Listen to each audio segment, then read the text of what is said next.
Hello everyone, स्वागत है आप सभी का हमारे इस एजुकेशनल यूट्यूब चैनल जिसका नाम है कॉमर्स नॉलेज पूल। मैं हूं प्रोफेसर दिशिता सेठिया और हम पढ़े 12th स्टैंडर्ड का new syllabus of subject organisation of commerce and management, और जहाँ पे हम कवर करें chapter number 4 business service. And yes students, अगर आप मेरे चैनल पे पहली बार आए हो तो मैं रिक्वेस्ट करना चाहती हूँ, do like share and subscribe to my channel and even आप नोटिफिकेशन बेल आइकन को ऑन कीजिए सो दैट लेटेस्ट वीडियो पहले मिले। So let's start with our new and important topic, that is principle of insurance. अभी in the last video हमने समझा था कि इंश्योरेंस क्या होता है और उसके बेसिक टर्म्स को हमने अंडरस्टैंड किया था। आज हम पढ़ेंगे एक बोर्ड के हिसाब से एक बहुत ही ज्यादा इंपॉर्टेंट क्वेश्चन जो 100% आपके बोर्ड एग्जाम में आता है, that is principles of insurance. Principles of insurance समझने से पहले हम अंडरस्टैंड करेंगे what is the meaning of insurance. First of all, insurance समझने से पहले there are two important terms जो हमने स्टडी किया था। आपको याद है स्टूडेंट्स? तो मेंशन करो कमेंट बॉक्स में the two important person involve in insurance, that is insurer and insure. कौन से दो पर्सन होते हैं students? Insurer and insure. So ये दोनों के बीच में क्या होता है? कॉन्ट्रैक्ट होता है। कितना टाइम के लिए? नंबर ऑफ ईयर्स के लिए। एंड उसके बदले इंश्योर्ड क्या पे करता है? प्रीमियम पे करता है। और इंश्योरेंस कंपनी क्या पे करता है? लॉस को पे करता है जब एक्चुअल में लॉस होता है। So in short we have learn with one example, that is Mister A and LIC। ये हमने समझा था। अगर आपने वो वीडियो नहीं देखा है तो इस वीडियो में डिस्क्रिप्शन में आपको बेसिक इंट्रोडक्शन अबाउट इंश्योरेंस मिल जाएगा, उसका लिंक मिल जाएगा, तो आप वो अंडरस्टैंड कर पाओगे। अभी स्टार्ट करते हैं मीनिंग ऑफ इंश्योरेंस से। First of all, insurance is a contract. Insurance क्या होगा स्टूडेंट्स? एक कॉन्ट्रैक्ट होगा। Contract between what? Insurer and ensure. Contract किसके बीच में? Insurer and ensure, whereby the insurer agrees to compensate the insured against the loss on account of uncertain event and future events. As we know very well, we have n number of prediction, but कभी कभी वो prediction गलत हो जाता है। The future is uncertain. Yes, future तो uncertain है, loss भी कभी भी हो सकता है, बट वो लॉस को ओवरकम करने के लिए हम क्या निकालते हैं? इंश्योरेंस निकालते हैं। सो यहाँ पे भी वही बताया है कि we have to take the insurance for future uncertain events. Next thing, insured pay certain fixed sum of money timely basis to the insurer. Insurer certain fixed amount पे करता है to the insurance company, जिसको हम नाम क्या देते हैं? Premium. So basic introduction I hope आपको समझ में आया होगा। अभी हम स्टार्ट करेंगे with the actual principles of insurance जो 101% बोर्ड एग्जाम के हिसाब से इंपॉर्टेंट है।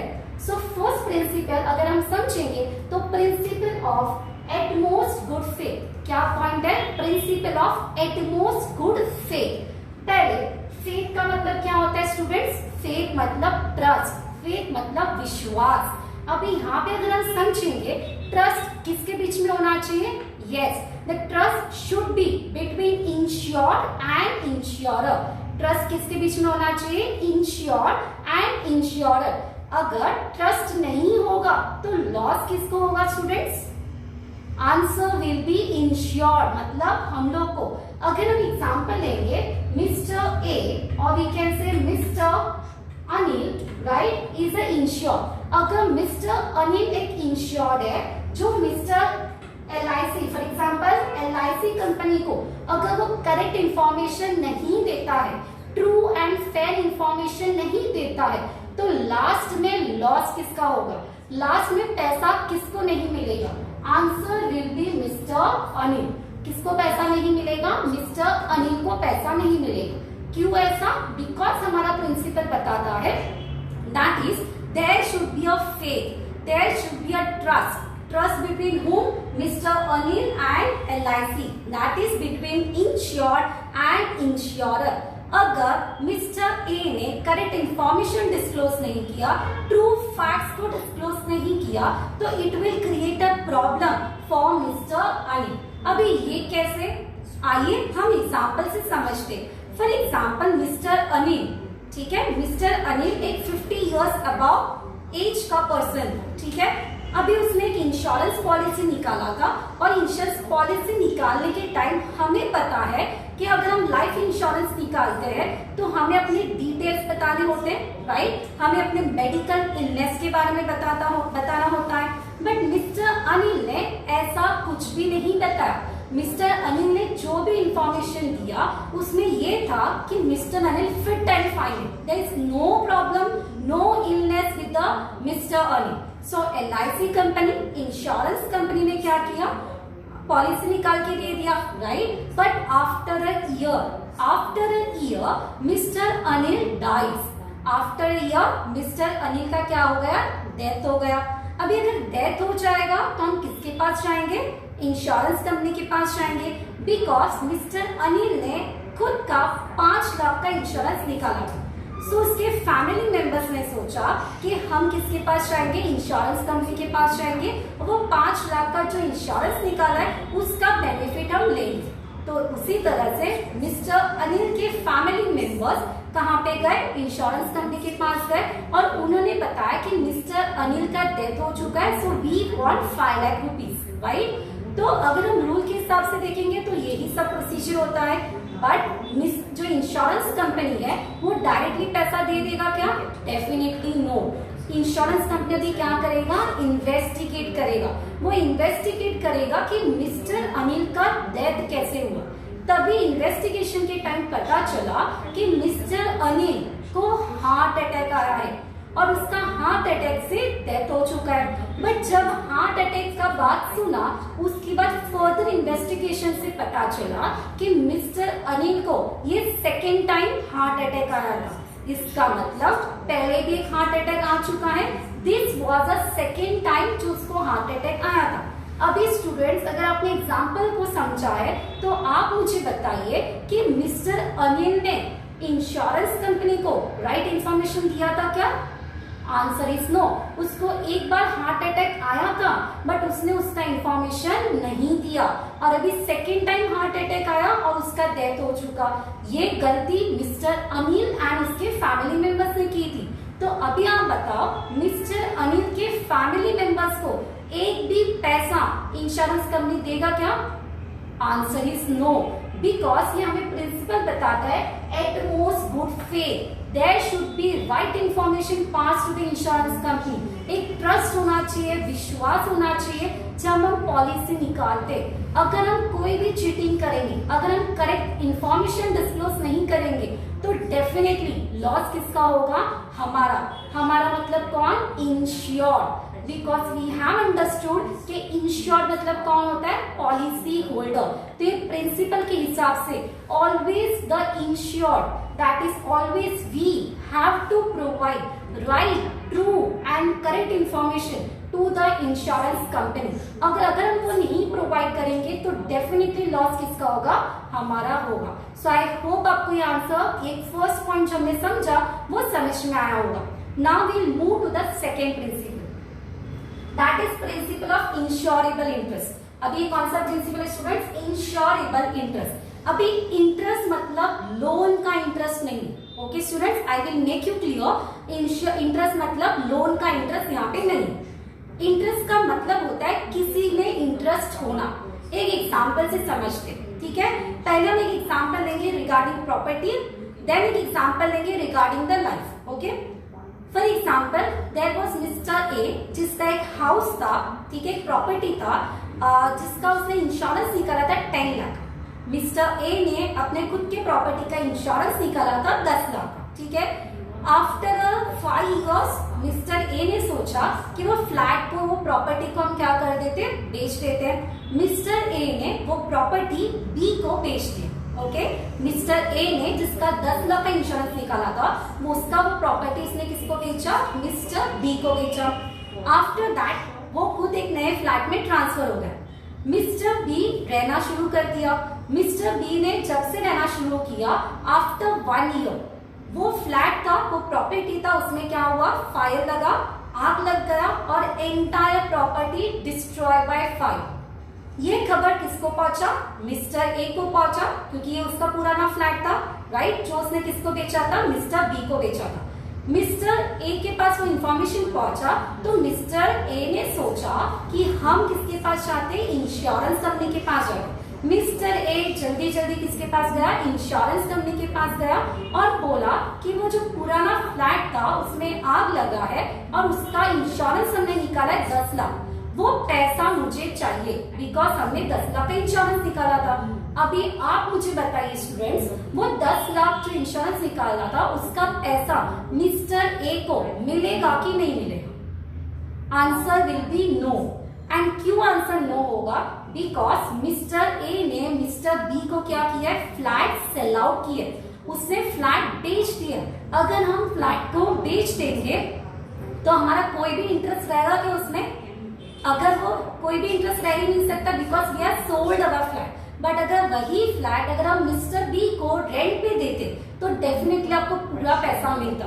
इसका मतलब ये समझ में आता है कि हमारा जब तक इंटरेस्ट होगा, हम जब तक वो एग्रीमेंट में, वो कॉन्ट्रैक्ट में प्रेजेंट है, तब तक आपको पैसा मिलेगा, अदरवाइज आपको एक भी पैसा नहीं मिलेगा, because our agreement gate cancelled along with the selling of flat. Our agreement gate cancelled along with the selling of flat. जब हम एग्रीमेंट कैंसिल हो जाएगा आपका, तो कैंसिल होने के साथ ही आपका जो टर्म्स एंड कंडीशंस होगा, जो आपका अमाउंट होगा, वो भी क्या हो जाएगा? कैंसिल हो जाएगा। सो मिस्टर ए को पुराने फ्लैट का एक भी पैसा नहीं मिलेगा, बिकॉज उसने मिस्टर ए ने मिस्टर बी को फ्लैट सोल्ड किया था। अगर वो रेंट पे होता तो उसका इंटरेस्ट रहता, अगर रेंट पे नहीं है तो देयर इज नो इंटरेस्ट। ठीक है, ये हमने एग्जाम्पल दिया प्रॉपर्टी के रिलेटेड। अभी और एक एग्जाम्पल लेते हैं related to the life. For example husband and wife. अगर हस्बैंड को कुछ हो जाता है तो उसका इंटरेस्ट किस पे होता है? वाइफ के ऊपर होता है। अगर वाइफ का डेथ होगा तो उसका इंटरेस्ट किस पे होगा? हस्बैंड का होगा। फॉर एग्जाम्पल टू पार्टनर्स, जैसे हम जॉइंट अकाउंट लेते हैं एग्जाम्पल, उसी तरह से अगर एक को कुछ हो गया तो नेक्स्ट पर्सन जो होगा उसको पैसा मिलेगा। सो इंटरेस्ट का मतलब क्या होगा? You should be present. You should be present at the time of agreement, at the time of contract, as well as at the time of loss. Again I repeat for you, insurable interest एक ऐसा interest है जहां पे आप present होने चाहिए जब हम कॉन्ट्रैक्ट बनाते हैं तभी भी, और जब एक्चुअल में लॉस होता है तभी भी। अगर आप दोनों टाइम पे प्रेजेंट होंगे तभी जाके आपको पैसा मिलेगा। सो आई होप आपको एग्जाम्पल से समझ में आया होगा कि इंश्योरेबल इंटरेस्ट क्या है। Now third principle, that is principle of indemnity. क्या प्रिंसिपल अपना? Principle of indemnity. अभी again the most important principle, indemnity का मतलब होता है students that is guarantee. Indemnity का मतलब क्या होता है? गारंटी और एश्योरेंस। गारंटी और एश्योरेंस। अभी गारंटी कौन देगा? Correct answer that is insurance company, that is insurer will give a guarantee to the insurance company, to the insured regarding the actual loss. तो हमेशा आपको स्टूडेंट्स याद रखना है, ये प्रिंसिपल में आपको एक्चुअल लॉस, ये प्रिंसिपल में क्या याद रखना है स्टूडेंट्स? एक्चुअल लॉस का कंसेप्ट याद रखना है। जितना लॉस होगा उतना आपको पैसा मिलेगा। ये गारंटी कौन दे रहा है आपको? इंश्योरेंस कंपनी दे रहा है। किसको दे रहा है? इंश्योर्ड, मतलब हमें दे रहा है। अभी इसको और डिटेल में समझिए। एग्जाम्पल लेते स्टूडेंट्स, फॉर एग्जाम्पल पहला हम प्रॉपर्टी का लेते, ओके।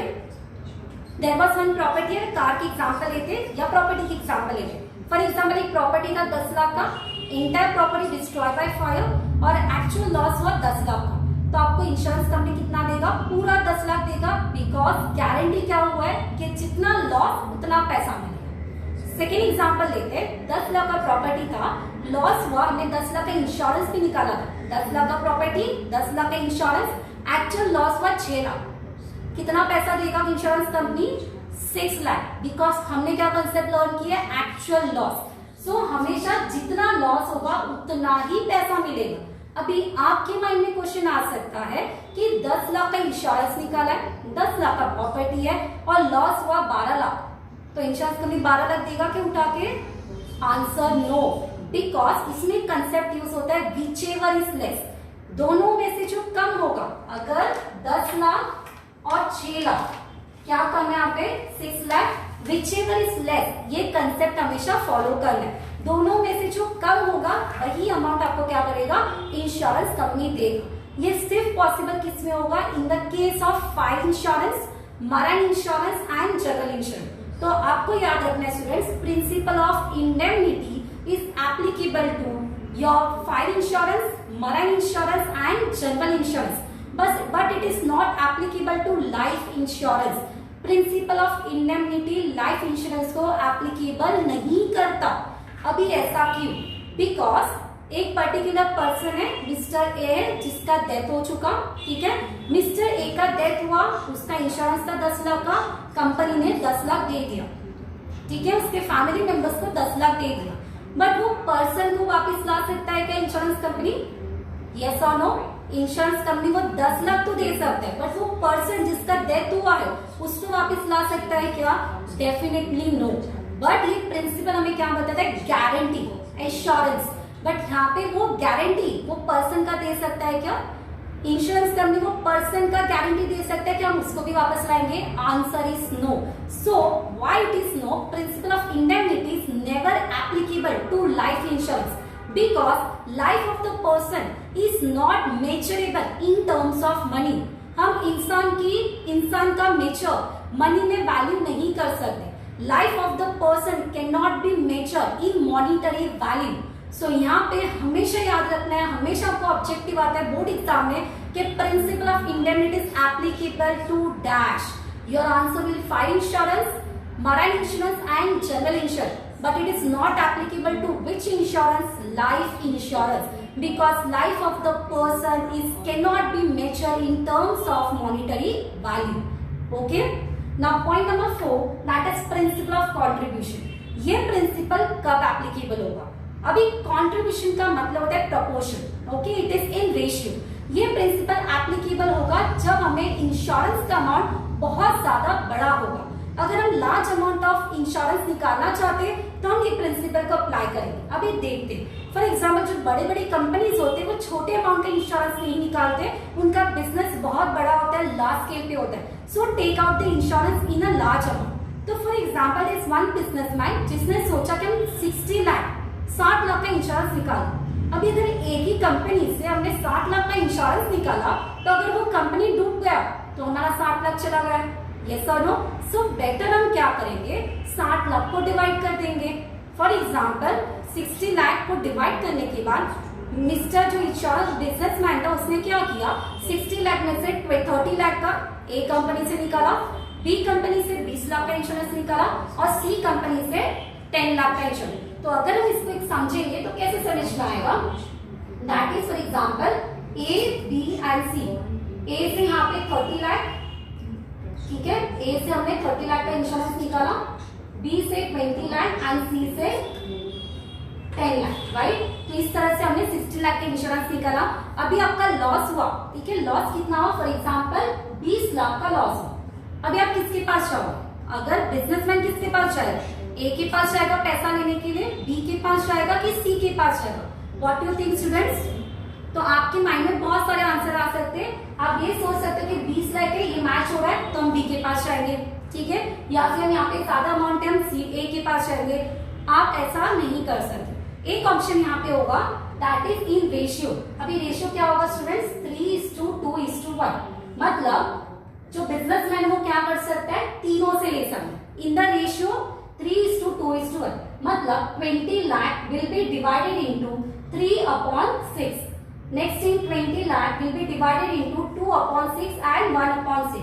तो हम क्या करेंगे? बिजनेसमैन होगा वो तीनों से उनके रेशियो में लेगा, 3:2:1। ये एक ऑप्शन होगा। सेकेंड ऑप्शन, अगर बहुत अर्जेंट है पैसा, हम तीनों के पास जाके पैसा नहीं ले सकते, सो सेकेंड ऑप्शन होगा हम तीनों में से किसी एक के पास जाएंगे, ठीक है, किसी एक के पास जाएंगे।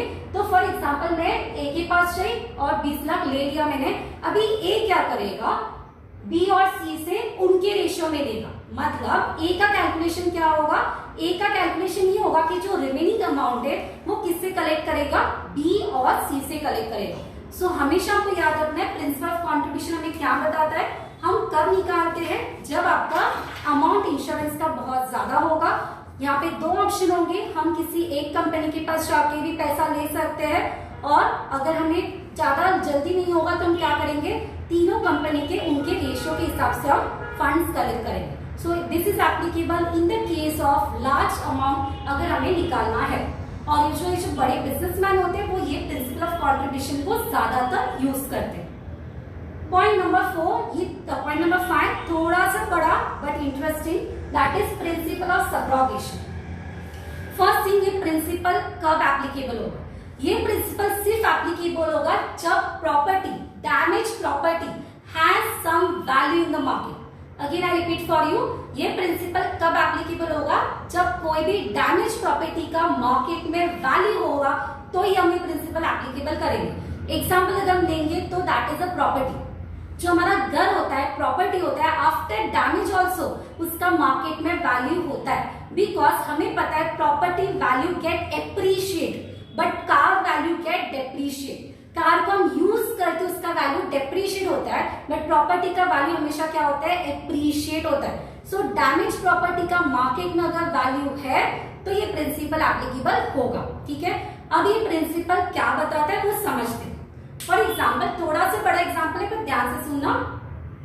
There is one person mister A जिसने 10 लाख का खुद के घर का इंश्योरेंस निकाला। ओके, मिस्टर ए ने 10 लाख का खुद का घर का इंश्योरेंस निकाला। Entire house destroyed by fire, पूरा घर पे आग लग गया और लॉस कितने का हुआ? 10 लाख का loss. Of course mister A किसके पास जाएगा? इंश्योरेंस कंपनी के पास जाएगा और वो बोलेगा कि मेरा हाउस पूरा डिस्ट्रॉय हो चुका है, मुझे पैसा चाहिए। बट इंश्योरेंस कंपनी इतनी पागल तो नहीं है कि सिंपल आसानी से पैसा दे देगा। यस और नो? इंश्योरेंस कंपनी क्या करेगा? इन्वेस्टिगेट करेगा। जब इंश्योरेंस कंपनी इन्वेस्टिगेट किया तभी समझा कि उसका जो नेबर बी उसकी गलती के कारण, उसकी नेग्लिजेंस के कारण मिस्टर ए का क्या हुआ? इंटायर हाउस फायर से डिस्ट्रॉय हुआ। तो अभी यहाँ पे कौन पिक्चर में आया? मिस्टर बी पिक्चर में आ गया। तो अभी इंश्योरेंस कंपनी क्या करेगा? इंश्योरेंस कंपनी मिस्टर बी को बोलेगा कि आपको क्या करना है? 10 लाख जो ए का लॉस हुआ है वो आपको ए को रिपे करना है। मिस्टर बी क्या बोलेगा कि नहीं, मेरा तो गलती नहीं है, मैं क्यों 10 लाख दूं? तो दोनों के बीच में डिस्प्यूट्स होगा।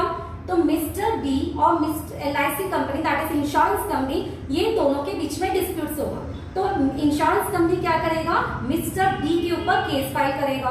दोनों के बीच में केस चल रहा है कोर्ट में, right? Now who is a powerful party? Mister B is a powerful या insurance company is a powerful? Definitely insurance company is a powerful party. Insurance company win करेगा बिकॉज वो पावरफुल है, as well as सही भी है, क्योंकि गलती किसका था? मिस्टर बी का था। अभी मिस्टर बी को कंपल्सरी क्या करना पड़ेगा? मिस्टर ए को पैसा देना पड़ेगा, बट सिर्फ 10 lakh? Answer is no, because अब ये पूरा जो डैमेज प्रॉपर्टी वो किसके पास जाएगा? इंश्योरेंस कंपनी के पास जाएगा। उसी के साथ अगर हम देखेंगे, जब हम कोई भी कोर्ट में केस फाइल करते हैं तो कोर्ट एक्सपेंसेस भी होते हैं, राइट? तो if we take total expenses was 2 lakh, तो 10 लाख का property plus expenses 2 lakh, as well as property का वैल्यू मार्केट में क्या हो रहा है? एप्रिशिएट हो रहा है। सो मिस्टर बी को 12 लाख किसको देना पड़ेगा? मिस्टर ए को देना पड़ेगा। 12 लाख में से अगर हम देखेंगे 10 लाख किसके पास जाएंगे? मिस्टर ए के पास जाएंगे। 2 लाख किसके पास आएंगे? इंश्योरेंस कंपनी के पास। और प्रॉपर्टी का पूरा राइट्स अभी किसके पास होगा? Insurance company. बिकॉज मैंने आपको बताया था अगर डैमेज प्रॉपर्टी का वैल्यू होगा तो ये प्रिंसिपल एप्लीकेबल होगा। सो अगर हम देखेंगे जो पूरा राइट्स होता है आफ्टर डैमेज वो किसके पास आता है? इंश्योरेंस कंपनी के पास आता है। So now insurance company will decide कि वो प्रॉपर्टी का क्या कर रहा है।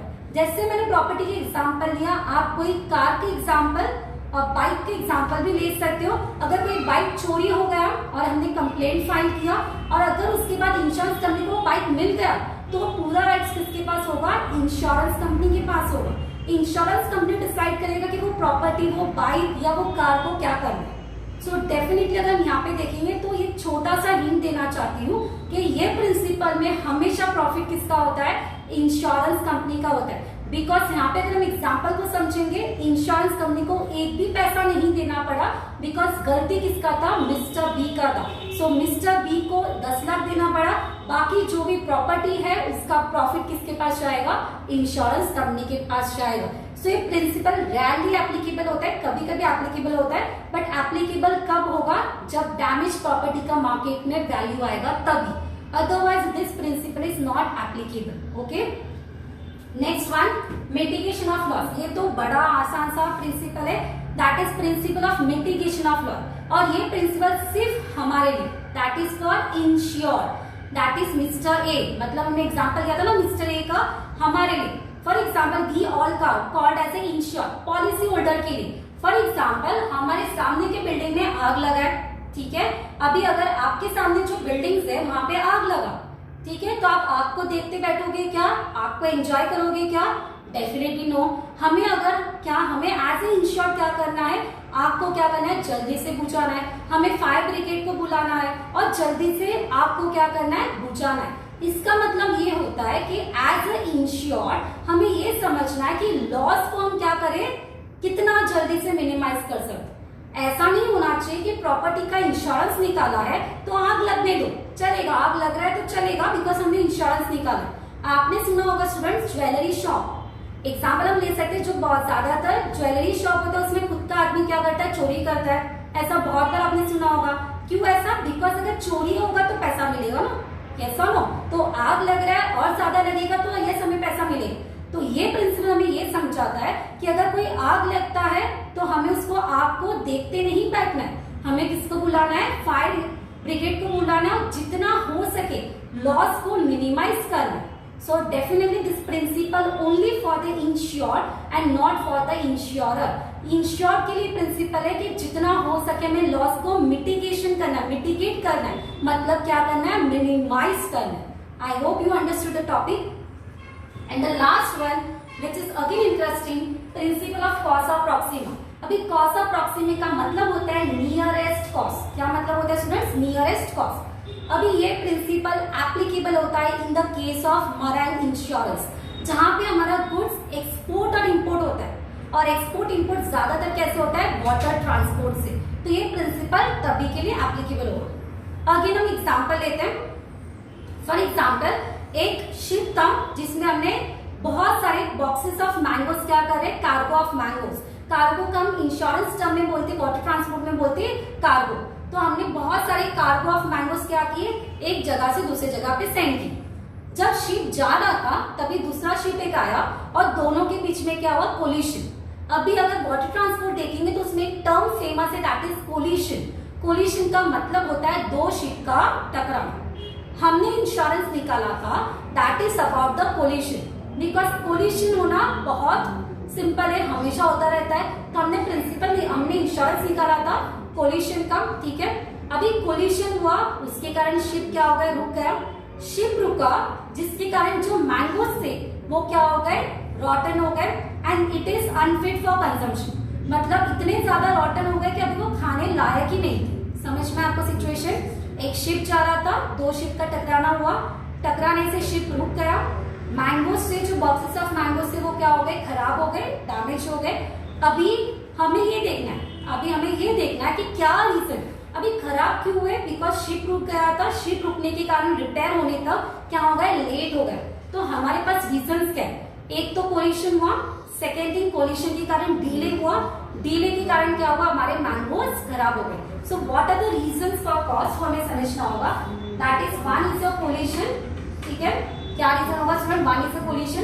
कोलिशन हुआ उसके कारण क्या हुआ? डीले हुआ और डीले के कारण जो भी मैंगोस थे, बॉक्सेस ऑफ मैंगोस, वो क्या हो गए? डैमेज हो गए। तो अभी मुझे आप बताओ, हमने इंश्योरेंस किसका निकाला था? दैट इज कोलिशन का निकाला था। हमने इंश्योरेंस मैंगोस का नहीं निकाला था। सो आप मुझे बताइए कि हमें पैसा मिलेगा कि नहीं मिलेगा? Answer will be no, because हमारा प्रिंसिपल क्या बताता है? Nearest cost. कौन सा नियरेस्ट है? तो अगर हम पूछेंगे कि मैंगोस क्यों खराब हुए, तो पहला आंसर आएगा कि डीले हुआ। डीले क्यों हुआ? बिकॉज कोलिशन हुआ। तो हमने इंश्योरेंस निकाला था कोलिशन का, बट हमने इंश्योरेंस डीले का नहीं निकाला। मतलब जो नियरेस्ट कॉस्ट होगा, जो वैलिड कॉस्ट होगा, उसकी अकॉर्डिंगली आपको क्या मिलेगा? पैसा मिलेगा। और हमारा वैलिड कॉस्ट कौन सा है? Delay is a valid cost and हमने डीले के रिलेटेड कोई भी क्लॉज इंश्योरेंस कॉन्ट्रैक्ट में मेंशन नहीं किया। तो हमें एक भी पैसा इंश्योरेंस कंपनी से नहीं मिलेगा, because the nearest cost is delay and not collision. Because mango क्यों खराब हुए? डीले हुआ। डीले क्यों हुआ? बिकॉज कोलिशन हुआ। So which is the nearest? Delay is the nearest. और हमने उसका इंश्योरेंस नहीं निकाला है, तो हमें एक भी पैसा इंश्योरेंस कंपनी से नहीं मिलेगा. So basically this principle applicable in the case of water transport, that is under marine insurance. So अगर आप देखोगे थोड़ा सा डिटेल एक्सप्लेनेशन है और क्वेश्चन बहुत सारे इंपॉर्टेंट है और हर एक टॉपिक हर एक पॉइंट में मैंने आपको एग्जांपल दिए और जो एग्जांपल्स आपको दिए हैं जो टेक्स्ट बुक में है और जो मैंने दिए हैं वो कंपलसरी बोर्ड में लिखने, बिकॉज अगर हमने इसमें एग्जांपल्स नहीं लिखे तो क्वेश्चन का वेटेज बनता ही नहीं है. Right? So it is very important to write example in each and every point. The answer is most important. It can come for long question that is for 8 marks as well as short note for 4 marks. 101% दोनों के लिए आ सकता है. Short note या long question तो थोड़ा difficult हो सकता है, बट आप अगर अच्छे से समझोगे, वीडियो को बार बार देखोगे, वीडियो को लास्ट तक देखोगे तो समझ में आ जाएगा. Still, if any doubt, you are free to ask any time to me as well as you can mention in comment box. So do like, share and subscribe, and thank you all my viewers and subscribers who are my people who have supported me. Thank you. Keep watching. Stay tuned.